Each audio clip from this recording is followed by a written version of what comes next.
नमस्कार दोस्तों, क्या होता है जब किसी पागल के हाथों स्नाइपर दे दिया जाए। आज की इस कहानी को देखने के बाद आपको यह पूरी तरीके से यकीन हो जाएगा कि दुनिया में आज भी ऐसे भयानक साइकोपैथ्स मौजूद हैं। कहानी की शुरुआत में ही हम उसी पागल स्नाइपर को देखते हैं। आप लोगों को यह देखकर लग रहा होगा कि यह बंदा यहाँ शायद कोई मिशन में होगा या फिर इसे यहाँ किसी ने भेजा होगा किसी को मारने के लिए, लेकिन ऐसा कुछ भी नहीं है दोस्तों। आप लोगों को जानकर हैरानी होगी कि यह बंदा यहाँ 5 लोगों को अपने मजे के लिए मारने जा रहा है। सोच के देखिए दोस्तों, किस लेवल का यह साइकोपैथ हो सकता है जो कि अपने मजे के लिए निहत्ते आम सिविलियंस को मारने जा रहा है। इसी के साथ वो रास्ते में जो दिखे उन्हीं को उड़ाना शुरू कर देता है। आगे पीछे ऊपर नीचे जो भी मिले सभी को ढेर करता जा रहा है। यहाँ तक कि एक औरत अपनी बच्ची को लेकर भाग रही थी, उस पर भी इस पागल को दया नहीं आया और उसे भी उड़ा दिया। इसके बाद वह वैन लेकर बिंदास वहाँ से निकल जाता है। लेकिन दोस्तों, सवाल ये है कि आखिर ये पागल है कौन? क्यों इसने बिना वजह इतना सिविलियंस को मार दिया और आखिर में क्या होता है इस नमूने के साथ? आइए जानते हैं आज की इस कहानी में।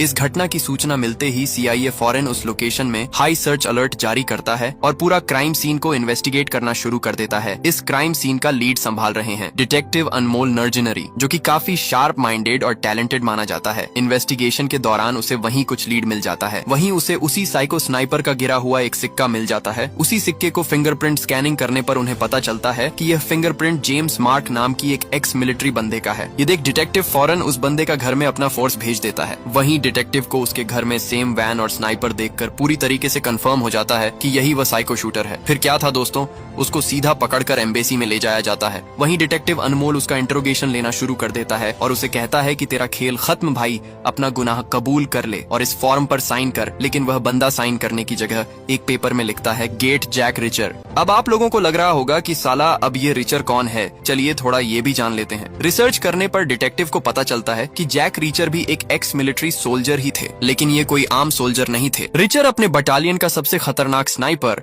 और काफी शार्प माइंडेड सोल्जर माना जाता है। ये बंदा दुनिया की किसी भी टफ सिचुएशंस को भी काफी आसानी से हैंडल कर लेता था, लेकिन किसी कारणवश उसे मिलिट्री से निकाल दिया जाता है और तब से ये बंदा भूत जैसे गायब हो चुका है। इस दुनिया में इसके होने का कोई भी वजूद नहीं है, न तो कोई ठिकाना और न ही कोई डॉक्यूमेंट। वह जिंदा है या टपक गया है इसकी खबर भी किसी को नहीं है। अब दोस्तों, आप लोगों को लग रहा होगा कि अगर उसका वजूद ही नहीं है तो इस बंदे ने गेट जैक रीचर क्यों लिखा है? क्या कोई कनेक्शन है ये पागल स्नाइपर और जैक रीचर के बीच? ये आपको कुछ ही देर में पता चल जाएगा। लेकिन एक चीज का हिंट तो आप लोगों को मिल ही चुका होगा कि वह पागल किलर चाहे कोई भी हो, वह जेम्स मार्क को किस लेवल पर फंसाने की कोशिश कर रहा है। खैर दोस्तों, इसके बाद हम देखते हैं कि लॉयर और डिटेक्टिव आपस में बात कर ही रहे थे कि तभी वहाँ जैक रीचर हाजिर हो जाता है। दोनों का यह देख पैरों तले जमीन खिसक जाता है, क्योंकि जिस बंदे को 15 सालों में कोई नहीं ढूंढ पाया, जिसका कोई वजूद ही नहीं है, वह हमारी आंखों के सामने है। ऐसा कैसे हो सकता है? वहीं जैक रीचर उन्हें बताना शुरू करता है कि आप लोग गलत आदमी को पकड़ रखे हो, असली साइको तो बाहर आजाद घूम रहा है। वहीं लॉयर बताता है, देख भाई, मैं तेरी बात समझ रहा हूँ, लेकिन सारे सबूत तेरे इस पार्टनर के खिलाफ हैं। मैं भी चाहता हूँ कि तेरा पार्टनर छूट जाए, लेकिन इसके लिए हमें ठोस सबूत चाहिए होगा। वे लोग आपस में बात कर ही रहे थे कि तभी वहाँ एक और लॉयर आ जाती है। दरअसल यह वही लेडी लॉयर है जो इसी केस से जुड़ी हुई है और जेम्स के खिलाफ लड़ रही है। वहीं वह सीधे जैक रीचर से कहती है, तुम ही हो मेरे केस का अगला आई विटनेस, क्योंकि मेरे क्लाइंट ने आखिरी बार तुम्हारा ही नाम लिखा था। इसका मतलब साफ है कि तुम्हें असली किलर के बारे में कुछ न कुछ जरूर पता होगा, इसलिए इस केस को सॉल्व करने में मुझे तुम्हारी मदद चाहिए। वहीं जैक उसे साफ साफ समझा देता है कि जेम्स मेरा कोई पार्टनर नहीं है और ना ही मैं उसे यहाँ बचाने आया हूँ। इनफैक्ट मैं यहाँ उसे मारने के लिए आया था। ये सुनते ही लॉयर का तो होश ही उड़ जाता है। फिर भी काफी कोशिश करने के बाद जैक बातचीत करने के लिए मान जाता है। वहीं जैक उसे बताता है कि तुम इस पागल आदमी को डिफेंड क्यों कर रहे हो, पता भी है वह कौन है। वहीं जैक उसका खौफनाक पास्ट बताना शुरू कर देता है। वह बताता है कि जेम्स उसी का बैटेलियन का सबसे खतरनाक स्नाइपर था जो हर हफ्ते 30,000 राउंड एमओ अपने स्नाइपिंग प्रैक्टिस के लिए खर्चता था। सोचकर देखिए दोस्तों, मतलब किस लेवल का ये पागल हो सकता है। स्नाइपिंग के लिए प्रैक्टिस करते करते ये स्नाइपिंग में इतना माहिर हो चुका था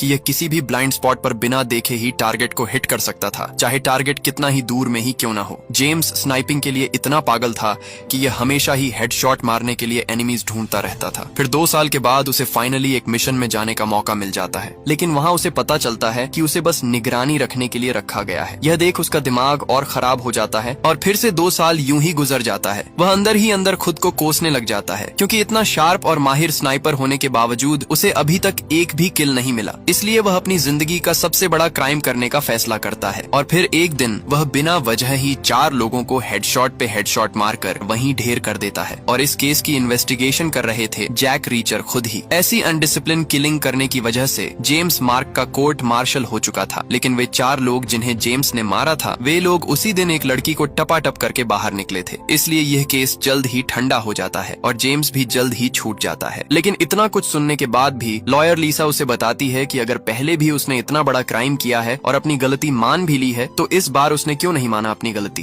पता है क्यों? क्योंकि उसने ये क्राइम किया ही नहीं है। उसे बहुत ही शातिर तरीके से फंसाया जा रहा है। तो मैं चाहता हूँ कि तुम मेरे इस केस को सॉल्व करने में मदद करो। वहीं जैक कहता है, ये तुम्हारा प्रॉब्लम है, मेरा इससे कोई लेना देना नहीं है। इतना कहते ही वह वहाँ से निकल जाता है। इसके बाद रीचर घर जाने के लिए बस में बैठा ही था कि उसका दिमाग में लॉयर लिसा की ही बातें घूमने लग जाती हैं कि ठीक ही तो कह रही थी। पिछली बार तो उसने इतना बड़ा क्राइम करने के बावजूद खुद को सिलेंडर कर लिया था, तो इस बार उसने सिलेंडर क्यों नहीं किया। रीचर को भी ये समझ में आ चुका था कि जेम्स को फंसाने के लिए किलर ने सबूतों को भी स्पॉट में सही से छोड़ गया था। इसलिए जैक अपना मन बदल लेता है और लिसा को रोकते हुए कहता है कि मैं तुम्हारे इस केस को सॉल्व करने में मदद करूंगा, लेकिन तुम्हें हर एक विक्टिम के घर जाकर इन्फॉर्मेशन कलेक्ट करना होगा और सभी इन्फॉर्मेशन लाकर मुझे देना होगा। वहीं लॉयर लिसा उसका यह डील को मान लेती है और अगली ही सुबह इन्फॉर्मेशन निकालने का काम शुरू कर देती है। लेकिन यह दोनों को यह नहीं पता होता कि सुबह से ही एक बंदा इन पर नजर गड़ाए घूम रहा है। दरअसल इस आदमी को उसी साइको किलर ने नजर रखने के लिए भेजा है, क्योंकि उसे पता चल चुका था कि इस गेम में शेर का एंट्री हो चुका है। वहीं हम जैक भाई को देखते हैं, जो कि उसी इंसिडेंट स्पॉट में जाकर हर एक चीज को बारीकी से देखने लग जाता है। दूसरी तरफ हम लिसा को विक्टिम की फैमिलीज से बात करते हुए देखते हैं। वहीं बातचीत के दौरान वे लिसा पर काफी ज्यादा भड़क जाते हैं, क्योंकि हत्यारे को अभी भी उन लोगों ने जिंदा रखा हुआ है। उन्हें भड़कते देख लिसा तुरंत वहाँ से निकल पड़ती है। रात होते ही हम जैक भाई को एक बार में देखते हैं। वहाँ बैठकर भी वह किलर के बारे में ही सोच रहा होता है। तभी वहाँ कैल्सी नाम की एक लड़की आकर जैक से फ्लर्टिंग करने लगती है। वहीं जैक उसे साफ साफ कह देता है कि देखो ना, तो मेरे पास पैसा है और ना ही मेरा आज करने का मन है, तो प्लीज मुझे अकेला छोड़ दो। वहीं कैल्सी को रीचर की बातें दिल पर लग जाती हैं। कहाँ बेचारी उससे प्यार से बातें करने आई थी और जैक उसे गोल्ड डिगर समझकर भगा रहा है। कैल्सी को जैक की बातें इतनी बुरी लग जाती हैं कि वह अपने भाइयों को बुलाकर जैक को पीटने का आदेश देने लगती है। वहीं जैक उन्हें बताता है कि जिस तरीके से उसने आकर पूछा है, उससे तो किसी को भी वह गोल्ड डिगर ही लगेगी। लेकिन उसका भाई उल्टा जैक को ही चैलेंज करने लग जाता है और उसे बाहर चलने को कहता है। फिर क्या था दोस्तों, बाहर निकलते ही जैक उन्हें भयानक तरीके से पीटना शुरू कर देता है और अपने सॉलिड मूव्स दिखाते हुए सभी को कुछ ही देर में ढेर कर देता है। लेकिन मौके पर ही वहाँ पुलिस आ जाती है और सभी भगोड़े लोग टांग उठाकर वहाँ से भागने लग जाते हैं। वहीं पुलिस उसे पब्लिक प्लेस में मारपीट करने के जुर्म में अंदर डाल देती है। वहीं हम देखते हैं कि लॉयर लिसा फौरन उसे छुड़ाने के लिए वहाँ पहुँच जाती है। वहीं लिसा उसे कहती है, क्या तुम पागल हो? तुमने वादा किया था कि तुम मेरे केस को सॉल्व करने में मदद करोगे और तुम क्या कर रहे हो? बार में जाकर लोगों को मार रहे हो। वहीं रीचर कहता है, अरे चिल मैम, ये सब एक लड़की की वजह से हुआ है। वह जानबूझकर मेरे साथ सोना चाहती थी। जब मैंने मना कर दिया तो उसने हड़ताल खड़ी कर दी। मुझे पूरा यकीन है कि उन सभी नमूनों को जरूर किसी न किसी ने पैसा देकर भेजा होगा मुझे मारने के लिए। छोड़ो जो भी हो, तुम बताओ विक्टिम्स के बारे में कुछ पता चला? वहीं लिसा बताती है कि उस दिन सभी अपने अपने काम पर जा रहे थे। कोई अपनी बेटी को स्कूल छोड़ने जा रही थी तो कोई पार्क में टहल रहा था। उस पागल ने अपने मजे के लिए सबको मार तो दिया, लेकिन एक बार सोचो उस बेटी का क्या होगा जिसकी माँ मारी गई। उस माँ के बारे में सोचो जिसका बच्चा मार दिया गया, और उस औरत की भावनाओं को भी समझो जिसका पति भी मार दिया गया। उस दिन के हादसे के बाद सभी विक्टिम की फैमिलीज काफी इमोशनल और भड़की हुई हैं। वहीं जैक कहता है, क्या हो अगर उसने उन लोगों को मजे के लिए ना मारा हो और हर किसी को मारने के पीछे कोई ना कोई रीजन हो? थोड़ा कंफ्यूजन लग रहा है ना? वहीं आगे जैक बताता है, बाकी 4 विक्टिम्स के बारे में तो मुझे पता नहीं, लेकिन इनमें से एक विक्टिम को मारने के पीछे किलर का एक सॉलिड रीजन हो सकता है। तुम्हें याद है जो बुजुर्ग फूल लेकर अपनी बीवी का वेट कर रहा था, वह एक बहुत बड़ा कंस्ट्रक्शन बिजनेसमैन था और उसे बार बार बिजनेस को सेल करने के लिए ऊपर से प्रेशर दिया जा रहा था। लेकिन वह किसी भी हाल में अपना बिजनेस को सेल करना नहीं चाहता था। शायद इसलिए उसे मारने के लिए किलर को भेजा हो। वहीं लिसा कहती है, क्या बात है, तुमने कहा और हो गया। सर, कोर्ट में यह सब साबित करने के लिए सबूत चाहिए होगा। तुम्हारे कुछ भी सोचने या कहने से यह साबित नहीं हो जाता कि किलर उस दिन किसी एक स्पेसिफिक आदमी को ही मारने के लिए आया था। वहीं जैक कहता है, तुम जेम्स मार्क का हर एक डिटेल्ड इन्फॉर्मेशन निकाल कर मुझसे शेयर करो। कहाँ जाता था, किस किस के साथ मिलता था, उसका क्रेडिट कार्ड, बैंक स्टेटमेंट, सब कुछ। इतना कहते ही जैक लिसा को टाटा बाय बाय कर देता है। दूसरी तरफ अब हम उस आदमी को कार में आते हुए देखते हैं जिसे जैक रीचर के ऊपर नजरदारी रखने के लिए भेजा गया था। वह यहाँ मेन किलर ब्लैक कोबरा से मिलने आया है। वहीं ब्लैक कोबरा जिसने उन 5 लोगों को बेरहमी से मौत के घाट उतार दिया था, और यहाँ कोबरा ने स्पॉटर को इसलिए बुलाया है क्योंकि उसे बस रीचर के ऊपर निगरानी रखने के लिए भेजा गया था और इसने सीधा जाकर उसी पर हमला कर दिया, जिस वजह से अब रीचर को हिंट मिल चुका है कि कोई उसके पीछे लगा हुआ है। इसके अलावा हम वहाँ एक और मास्टरमाइंड को देखते हैं जिसके अंडर ब्लैक कोबरा काम करता है। ये सब के बाद स्पॉटर उनसे अपनी गलती के लिए माफी मांगने लगता है, लेकिन मास्टर मास्टरमाइंड उसकी एक भी बात नहीं सुनता और वहीं उसे ढेर कर देता है।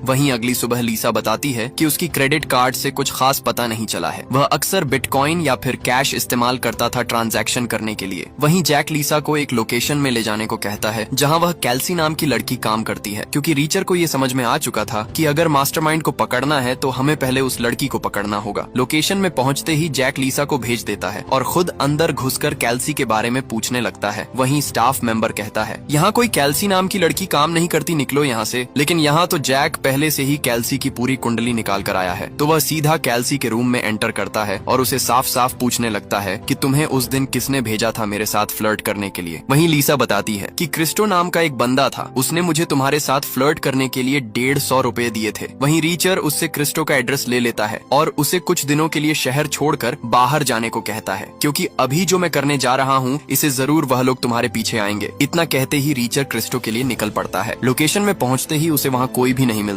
उल्टा उसे घर का हाल देखकर समझ में आ जाता है कि कुछ तो गड़बड़ है। तभी अचानक दो आदमी पीछे से उस पर हमला कर देते हैं और उस पर पागलों जैसे टूट पड़ते हैं। लेकिन हीरो तो हीरो है भाई, मौका मिलते ही वह उन्हें ऐसे ऐसे मूव्स से पीटने लगता है कि वह दोनों कुछ ही देर में ढेर हो जाते हैं। लेकिन तभी एक और बंदा आकर उस पर बंदूक दाग देता है, लेकिन हीरो उससे भी संभाल लेता है और उसे आखिरी वार्निंग देते हुए पूछता है, चल बता बच्चे, चार्ली किधर है, वरना तेरी उंगली तोड़ दूंगा। लेकिन वह बताता है कि उसे कुछ भी पता नहीं है, उसे तो यहाँ बस जैक को मारने के लिए भेजा गया था। वहीं जैक उसकी गाड़ी लेकर वहाँ से निकल जाता है। लेकिन यहाँ भी हम एक और गाड़ी को देखते हैं जो कि जैक का पीछा कर रही होती है। इसके बाद जैक सीधा लीसा के पास आकर उसे बताता है कि अब मैं पूरी तरीके से कंफर्म हो चुका हूँ कि जेम्स मार्क निर्दोष है, क्योंकि तुम ही सोचो, ऐसा कौन पागल होगा जो 5 लोगों की हत्या करने के बाद इतना सारा सबूत स्पॉट पर ही छोड़ जाए, गोली के खोखे, यहाँ तक कि अपना फिंगरप्रिंट तक। क्या तुम्हें ये नहीं लग रहा है कि कोई उसे फंसाने की कोशिश कर रहा है? और आखिरी बात, तुम्हें क्या लगता है एक ऐसा स्नाइपर जो किसी भी ब्लाइंड स्पॉट तक को बिना देखे ही हिट कर दे, वैसा स्नाइपर एक भी बुलेट मिस करेगा? लेकिन वह जो भी है उसने मिस किया और स्पॉट में बुलेट का भी सबूत छोड़ गया। ये सभी बातें सुनकर लीसा को भी जैक की बातों पर यकीन होने लगता है। वहीं जैक उसे यह भी बताता है कि सुबह से ही आज एक और गाड़ी मुझे फॉलो कर रही है, तो इससे भी यह साबित होता है कि कोई तो है जो नहीं चाहता कि जेम्स निर्दोष साबित हो। मैं चाहता हूँ कि तुम इस गाड़ी की डिटेल इन्फॉर्मेशन निकालो और मुझे दो। वहीं इन्फॉर्मेशन निकालने पर लीसा को पता चलता है कि यह गाड़ी लेबेंडोरे नाम की एक कंपनी के नाम पर रजिस्टर्ड है और यह कंपनी उस हादसे में मारे गए एक विक्टिम से लिंक है। तब जाकर लीसा को असली खेल समझ में आ जाता है कि उस पागल ने एक स्पेसिफिक टारगेट के लिए 4 निर्दोष लोगों को मार दिया। दरअसल दोस्तों, मेन टारगेट था ऑलिव आर्चर नाम की यह औरत, और इसी स्पेसिफिक टारगेट को छुपाने के लिए किलर ने वहाँ मास किलिंग शुरू कर दी। वहीं लीसा बताती है, ठीक है, मसला तो हमें समझ में आ चुका है, लेकिन यह सब चीजों को कोर्ट में साबित करने के लिए ठोस सबूत चाहिए होगा। वहीं जैक कहता है, मुझे कुछ वक्त और दे दो, सबूत भी निकाल लेंगे। दूसरी तरफ कैल्सी शहर के बाहर छुपने के बावजूद किलर उसे ढूंढ लेता है और वहीं उसे 1 टेप मारकर सीधा ऊपर भेज देता है। वहीं स्पॉट में पहुंचने के बाद डिटेक्टिव देखता है कि सालों ने बेचारी को मारने के बाद कूड़ेदान में फेंक कर रखा है। तभी वहाँ हीरो भी पहुंच जाता है। ये सब देखने के बाद हीरो अंदर से टूट जाता है, क्योंकि बेचारी को उसकी वजह से अपनी जान गंवानी पड़ी। तभी डिटेक्टिव उसे देख लेता है। उसे यही लगने लगता है कि जैक ही किलर है। वह तुरंत अपने आदमियों को उसे पकड़ने का ऑर्डर देता है। इतने में जैक वहाँ से गाड़ी घुमाकर निकल चुका होता है, लेकिन पुलिस कहाँ पीछा छोड़ने वाली थी। वे लोग तबड़तोड़ तरीके से जैक का पीछा करने लगते हैं। लेकिन जैक भी मार्शल आर्ट के साथ साथ गाड़ी भी काफी खतरनाक तरीके से चला लेता था। वह पुलिस वालों को ऐसे ही चकमा देकर वहाँ से निकल आता है। जब तक पुलिस स्पॉट में पहुँचती है, जैक बस में चढ़कर निकल चुका होता है। वहीं डिटेक्टिव जैक को पकड़ नहीं पाया तो वह सीधा लीसा के पास आ टपकता है और उसे कहता है, तुम्हारा पार्टनर एक क्रिमिनल है, उसने बीते 2 दिनों में काफी सारे लोगों को मार दिया, यहाँ तक कि आज उसने एक लड़की को भी मारकर उसे कूड़ेदान में फेंक दिया। वहीं लिसा बताती है, मुझे नहीं पता वह कहाँ है, पिछले 2 दिनों से मेरी उससे बात नहीं हुई है। लेकिन तभी लिसा का टेलीफोन बज उठता है। जैसे ही वह कॉल उठाती है, वह जैक होता है। जैक उसे बताता है कि मेरा यहाँ आने की खबर तुम्हारे डैड और डिटेक्टिव के अलावा और किसी को भी पता नहीं था। इन्हीं दोनों में से कोई एक दुश्मनों तक हमारी जानकारी पहुँचा रहा है।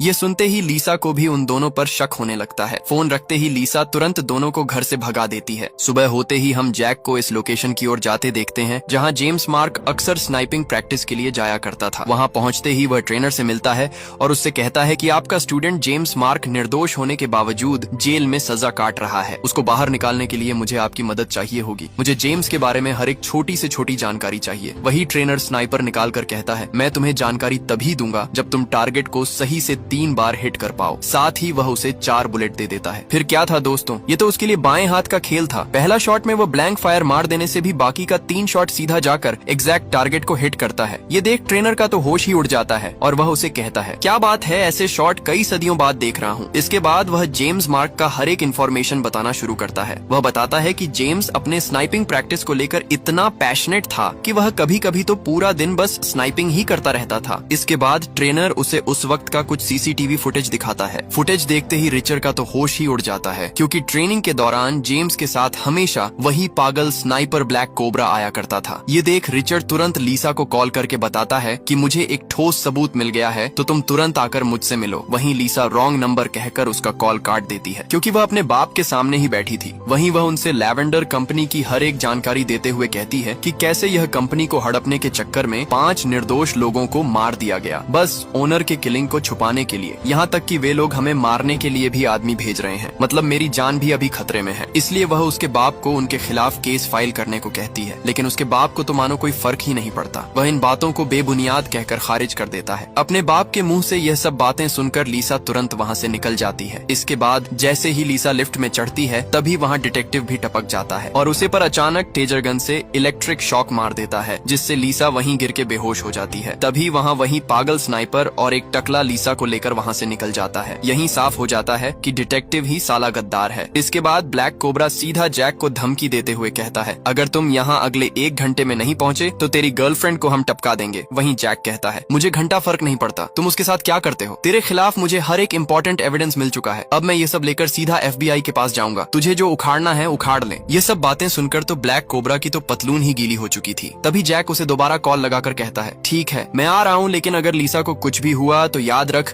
तेरे खिलाफ सभी एविडेंस अगला बंदा FBI तक पहुँचा देगा। इतना कहते ही वह लोकेशन की ओर निकल पड़ता है, लेकिन वह यहाँ अकेला नहीं होता। उसको बैकअप देने के लिए वह अपने साथ ट्रेनर को भी उठा ले आता है। ये देख के आप लोगों को लग रहा होगा कि बूढ़ा इस उम्र में क्या ही तो बैकअप देगा, लेकिन ट्रेनर की उम्र भले ही हो गया हो, लेकिन वह अभी भी खतरनाक तरीके से स्नाइपिंग कर पाता था। वहीं जैक दोबारा लीसा को फोन करके बताता है, टेंशन मत लो, जब तक मैं उनके हाथ में नहीं आता वह तुम्हें कुछ भी नहीं करेंगे। वहीं हम उस बूढ़े को भी देखते हैं जो इस गेम का मास्टरमाइंड है। दरअसल दोस्तों यही बंदा लैवेंडर कंपनी को हड़पना चाहता है। तभी लीसा को सब गेम समझ में आ जाता है, और यह भी कि उसका पिताजी निर्दोष है, वह बेकार में ही उस पर शक कर रही थी। दूसरी तरफ जैक और ट्रेनर अटैक की तैयारी ले चुका होता है। यहाँ ट्रेनर जैक को बस एक छुरी देता है उन लोगों से लड़ने के लिए। वहीं जैक कहता है, अरे भाई उन लोगों के पास स्नाइपर और हेवी मशीन गन है, मैं इस छुरी से कैसे लड़ूंगा, कम से कम एक पिस्टल ही दे दो ताकि मैं उन्हें 1 टैप मार सकूं। वहीं ट्रेनर कहता है, अरे टेंशन मत ले, इधर तेरा बाप है, तू बिंदास जा। फिर क्या था दोस्तों, जैक सीधा रिवर्स गियर मारकर तेजी से स्पॉट की ओर बढ़ता है। ये देख सभी एनिमीज गाड़ी पर ताबड़तोड़ तरीके से गोलीबारी शुरू कर देते हैं, लेकिन जैक तो जैक है भाई, वह गाड़ी को इसलिए तो उल्टा ला रहा था ताकि बुलेट से वह बच सके। लेकिन कुछ ही दूर आगे जाकर उसकी गाड़ी एक पत्थर से टकराकर वहीं फंस जाती है। लेकिन तभी ऊपर से ट्रेनर गोली चलाकर एनिमीज का ध्यान भटकाता है, और इसी मौके का फायदा उठाते हुए जैक भी तुरंत गाड़ी से निकलकर एक पत्थर के पीछे कवर ले लेता है। तभी वह देखता है कि उसकी छुरी भी रास्ते के बीच में ही गिर गया है। बेचारे के पास एक ही तो हथियार था, अब वह भी चला गया। इसके बाद माइक एक पत्थर से दूसरे पत्थर में पोजीशन बदलते हुए एनिमीज को ढेर करना शुरू कर देता है। ऊपर से स्नाइपर भी लगातार कवर देते हुए एनिमीज को सुलाते जाता है। कुछ ही देर में जैक तीनों एनिमीज को ढेर करके एक रूम में एंटर करता है, लेकिन वहाँ उसे कोई भी नहीं मिलता। तभी उसे वहाँ एक मैप दिखता है। मैप देखकर उसे यह समझ में आ जाता है कि उनका मेन हेडक्वार्टर कुछ दूर आगे है। फिर क्या था दोस्तों, जैक एक बुलडोजर लेकर उनकी ओर निकल पड़ता है। इससे पहले कि एनिमीज कुछ समझ पाते, जैक कुछ ही सेकंड्स में सबको ढेर कर देता है। इसके बाद हम ब्लैक कोबरा को देखते हैं, जो कि पता नहीं कौन सा बिल में छुपा था, अभी निकल रहा है, लेकिन तभी जैक पीछे से आकर उसे दबोच लेता है। मजबूरी में ब्लैक कोबरा को अपना गन फेंक देना पड़ता है, लेकिन तभी जैक भी अपना बंदूक फेंक देता है और कहता है, बंदूक से मारने में तुझे मजा नहीं आएगा, चल आजा फिस्ट फाइट खेलते हैं। इसके बाद दोनों वहाँ अमेरिकन स्टाइल कुंग फू फाइटिंग शुरू कर देते हैं। सच कहूँ तो दोस्तों मुझे फाइटिंग ज्यादा अच्छा नहीं लगा, क्योंकि यहाँ इन दोनों ने देखने लायक फाइटिंग ही नहीं किया। कभी हीरो मारकर लुढ़क जाता है तो कभी विलन मारकर लुढ़क जाता है, लेकिन दोस्तों अंत में आते आते हीरो उसे ढेर कर देता है और अब बचता है डिटेक्टिव, और इस गेम का मेन मास्टरमाइंड वही डिटेक्टिव